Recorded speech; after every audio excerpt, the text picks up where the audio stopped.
கொஞ்ச நேரம் கொஞ்சி பேசக்கூடாதா? அந்த நேரம் அன்பு தூரல் போடாதா?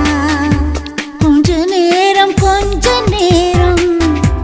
கொஞ்சி பேசக்கூடாதா? அந்த நேரம் அன்பு தூரல் போடாதா? கொஞ்சம் நேரம்